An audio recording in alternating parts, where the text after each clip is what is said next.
Hey guys, what's up? It's your buddy Keith, and I am here live again in the control room of the one and only world famous Essex Recording Studios, just outside London in Southend-on-Sea, England, baby. And I have before me the brainchild of the one and only Mr. Kurt Cobain of Nirvana. This is his signature Jagstang. He developed this after his two favorite guitars that he played live, his Fender Jaguar and his Fender Mustang. My significant other says, well, why didn't they call it a Musquar? And fair enough. Maybe that's a good question to contemplate in life. I don't know. But I'm perfectly happy with Jagstang. We're going to talk all about this. So, if you're new to the channel, hit like, smash the subscribe button. We're so close to 10,000 subscribers here on YouTube. We really appreciate that. I'm going to show you all the up-close details, tell you about all the spec. You're going to learn so much about the Jagstang, so stick around. And if you want to buy this, help keep the lights on here at the studio, I'll tell you what, the electricity bill is pretty expensive. We got all these neon lights. The bills don't pay themselves, folks.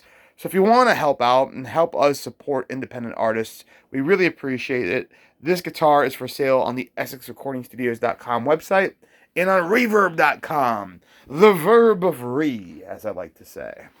So, what is this?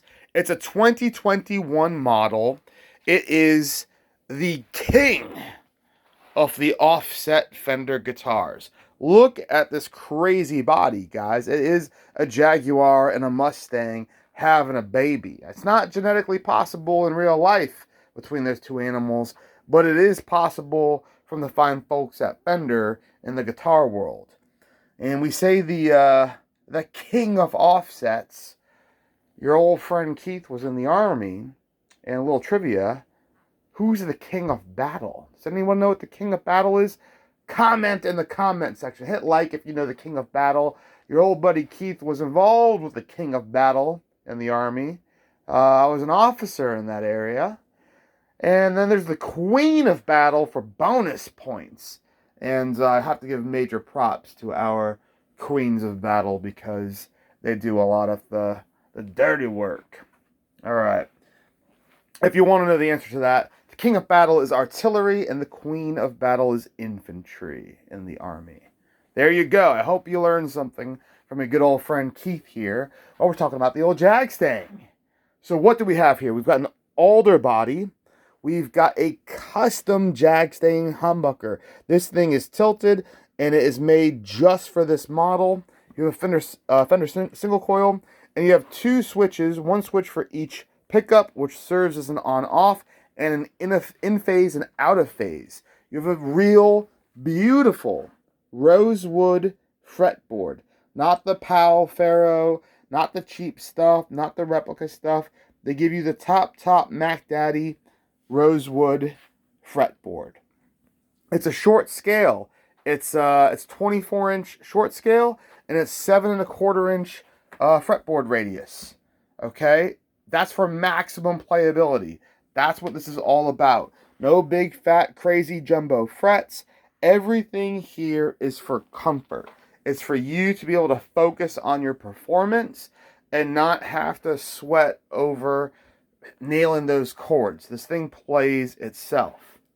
All right. Additionally, you have these beautiful, like almost old school Bakelite style knobs, control knobs, Perloid pickguard. The bridge, look at all the chrome you get. A lot of chrome real estate here. Gorgeous 70s style headstock. Vintage style tuners and string tree. Sonic blue color. They make them in red and blue, baby. And then on the back, you can see, again, the vintage style tuners. It's made in Mexico. That's important too. I want to bring this out, guys, because a lot of people can get snobby about where a guitar is made. By the way, one-piece maple neck. Nicely figured, too. There's some flaming, some of that 3D texture. Kind of that holographic look. Very beautiful and gorgeous neck. It's brand spanking new guitar. Plastic still on here. Going back to the country of origin. So these are made in Mexico. if you know anything about Kurt Cobain and Nirvana and the alternative grunge movement in the early 90s, these were not people that went out and bought, you know, custom shop Fenders, Les Paul customs. No, they went to their thrift stores and they bought the cheap stuff that was made in Mexico, made in Asia, you know, had necks swapped, had things modified. And that is the exact spirit of this. That's exactly why this is made in Mexico. It's because it's an affordable but quality custom design that is completely in the spirit of the person who is being honored with this, right? If this was a $5,000 USA custom shop model, it would be obscene. It would be nothing that Kurt Cobain would have wanted made for the masses, right? At the same token, he'd want something that would be, you'd be proud to play on stage, and that would represent the achievements that they, you know, him and his bandmates made, becoming a global phenomenon, right? It's you go through all of that. You strive for all that success. You make it. You might be afraid when you get there, as he clearly was, but you know, when your favorite guitar company comes and says, "Make us the guitar of your dreams," you know, this is what you're looking at, guys. This is his total brainchild. It's pretty incredible, and it's been released 30 years after the iconic album Nevermind came out in 91. We're in 2021. This is a very, very special guitar, and it might not be stamped with like limited edition on it or anything like that. It's pretty low key. You know, it doesn't even have Kurt Cobain's name anywhere on it. So it's something you can make your own signature guitar, which I really like. Apparently, they made a custom one for him in 1993 that he did in the In Utero tour, and then he came up with this for a signature model they were going to make, and they never did it. So very, very incredible. I can't understate how or overstate how collectible this is going to be.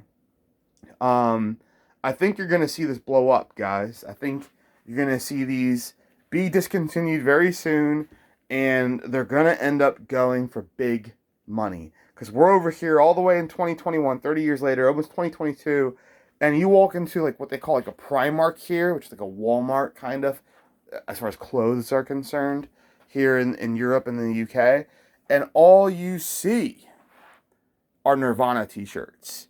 I mean, the brand is as strong as it's ever been. It's crazy.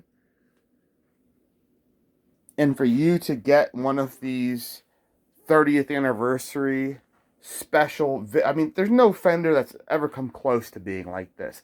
The scale, the radius, the phase switches, the custom humbucker, the tilted angle, the crazy offset body.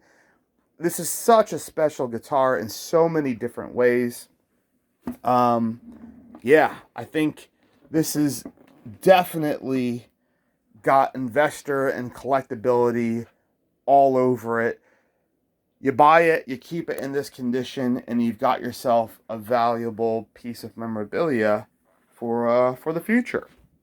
It's also something sonically that you can totally rock out on and get all sorts of amazing tones, because at the end of the day, it's a pro quality Fender with humbucker, single coil, phase, in phase, out of phase, and just it's completely built.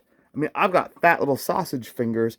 This thing is built for anyone to be able to shred all the way up and down.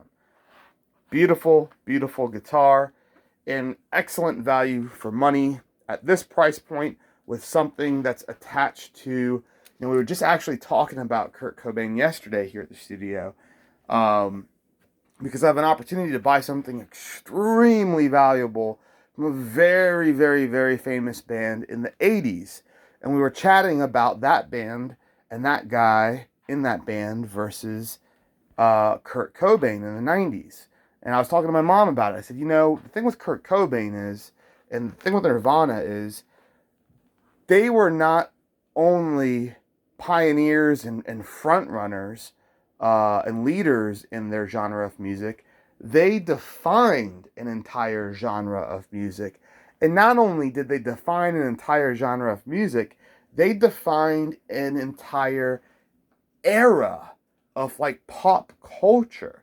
The early 90s, first half of the 90s grunge movement was completely dominated and owned by Nirvana. And they took over the whole MTV. All you could see was Nirvana. That's it. So there's very few bands in history that come in and overnight just totally dominate music as a whole. And that is what this guy and this band did. And what you're seeing 30 years later is the evolution and the brainchild of the dreams realized of someone who's no longer with us, who made that all happen. So I think this is really special. I have a huge spot in my heart and in my youth and in my growing up, whatever you want to call it. Nirvana has a huge bit of real estate there in my mind. They were instrumental to me getting into music and guitars. The whole reason I got into guitars was watching them on a rerun on Saturday Night Live of them playing. And that is directly responsible, I'm not even joking, directly responsible for why all of this is here. Because I could have done so many different things, gone in so many different directions, focused on sports, academics, anything. But I saw them on that rerun in a little log cabin in North Carolina on summer vacation when I was, I don't know, maybe 10, 11, 12, something like that. And I said, I have to have a guitar. I've got to find out more about what this is. I love this. Went to a flea market the next day. I bought the Nevermind CD. I bought the In Utero CD. My first 2 CDs. I think I had a CD player and like no CDs. I don't even remember how that situation happened. But yeah, guys, it's so cool to then be here in this place with his actual signature guitar that he designed. You know, this isn't someone's interpretation of his design. It's all documented. It's all detailed. There's lots of interviews and chats about it. It's very well known that these were the 2 body styles that he played, and that he came up with a merger of the 2. That he went to Fender, talked to the custom shop folks, had an actual one made up, toured with it, and now for the first time ever, one for the masses is made. It's very, very cool. All right, I'm going to get out of here. I've got so much work to do, a lot more videos, a lot more guitars, but I had to share this one with you. I thought you'd get a kick out of it, and I think you know very much now what it's like to hold one of these, see one up close, see all the special details. It's no longer a mystery to you. You may not have one in your local guitar shop, but you do have one at your buddy Keith's place. And if you want it, I don't care where you are in the world, we'll get it to you. All right? Just get in touch. Follow us on all the socials at Essex Recording Studios. These come with deluxe padded gig bags. They're awesome. Case candy here. You got your manual. You got your Fender sticker. You got your whammy bar. This thing's take a whammy bar. It does. Yeah, this tremolo system is so rad. Totally nuts. All right, I gotta go. More videos coming up after this. Thanks for hanging out with me, guys. I'll see you soon.